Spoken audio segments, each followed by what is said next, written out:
Welcome back to Elite Truck Repairs, fixing trucks right the first time. I'm Jason. Today we're going to be doing some sandblasting. We're working on the 71 Chevy 3/4 ton. So I've never done this before, except maybe a little bit in a box when I was in high school. But as you can see, we have the frame from the 71 Chevy here. Got my little sandblasting unit and my fancy face mask. So we're gonna try it out. We're gonna see what happens. So first things first, I need to get the sandblasting unit set up. Now, it may not look like much, but I've been told that it works well. So I guess we'll find out. Now this thing's got a bunch of junk in the bottom already. Looks like it's been in there a while. I hope it doesn't clog up the nozzle, but we're just gonna send it. See what happens.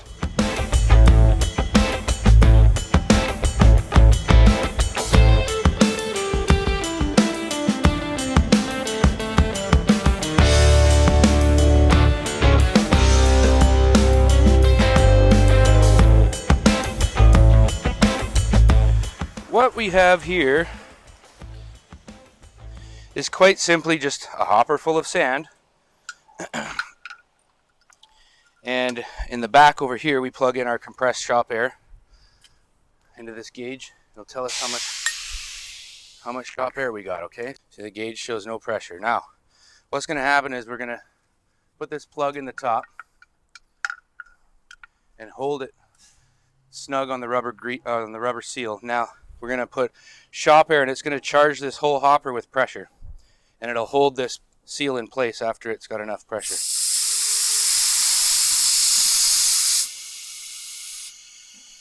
Okay, you see the handle is now secure. I don't think this gauge is working too well, but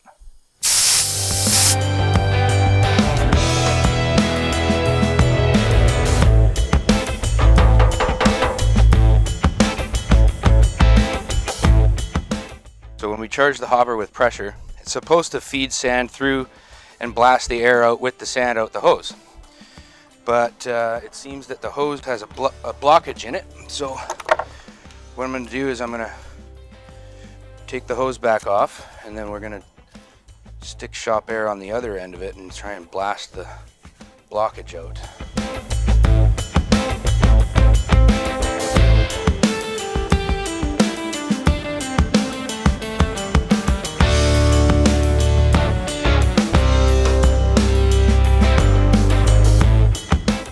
Round two.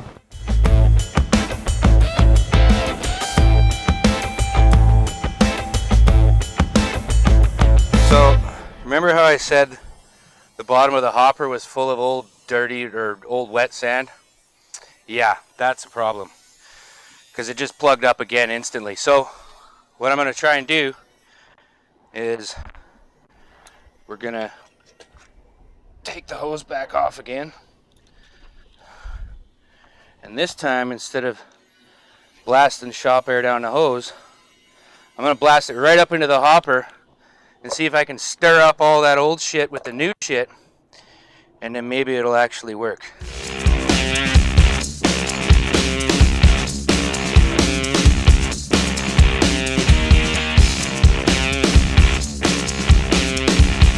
All right, round three.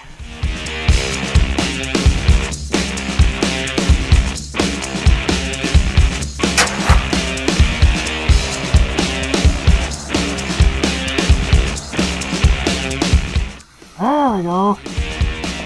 Now we got flow. That's what I'm talking about.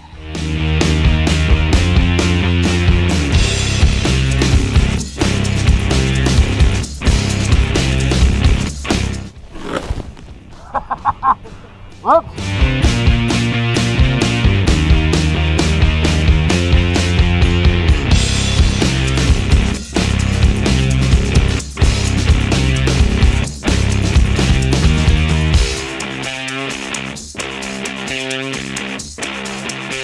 Oh yeah.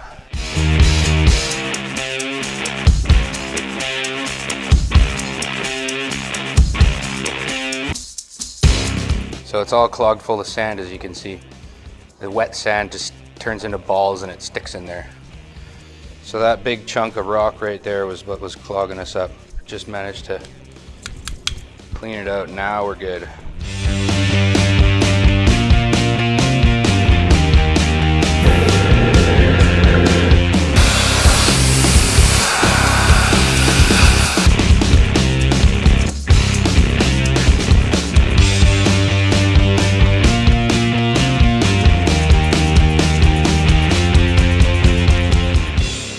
Okay, so we tried to do a bit of sandblasting on the Chevy frame today.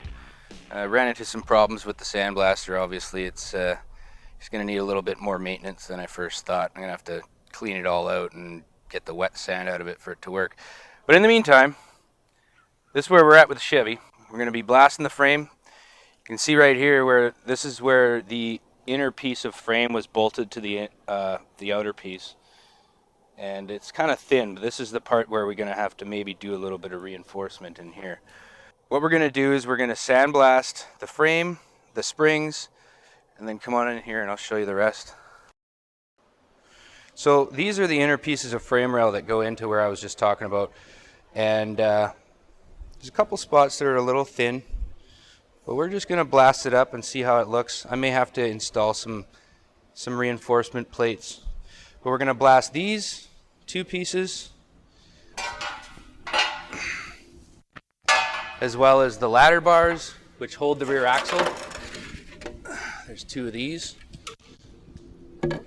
And then we also have the frame cross members. There's a couple of those, the overload springs. So we're going to blast this whole pile of stuff. This thing is a C20 camper special, so it has these bolt-on overload springs as well as the coil springs in the back, which makes it a 3/4 ton and a bigger frame. So a lot of people like the C10s, they're pretty popular, but this is like a C10 that's even beefier, so you can put like more power and more weight, which is more of everything is always good. So we're just gonna blast up all of these pieces and then get them primered and undercoated, and then we'll start assembling.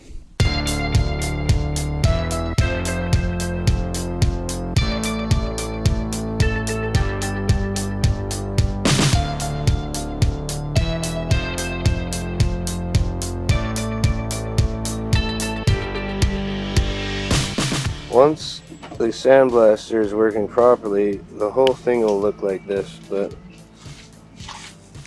as far as we get today, we gotta change a fitting in the Sandblaster to accommodate the slightly larger sand that we have. It's just keeps plugging up, so.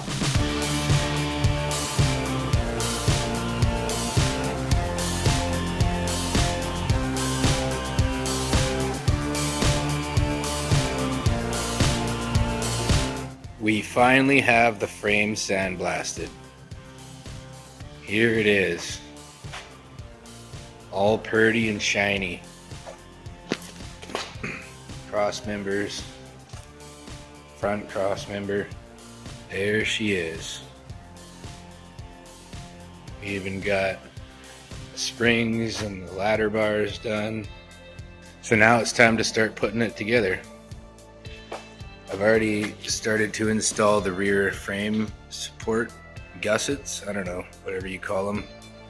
It strengthens the frame. I'll be fixing the thin metal up in here. So it's a little bit thin in here from the rot. This was all spread apart like over 1/2 inch from the rust in between.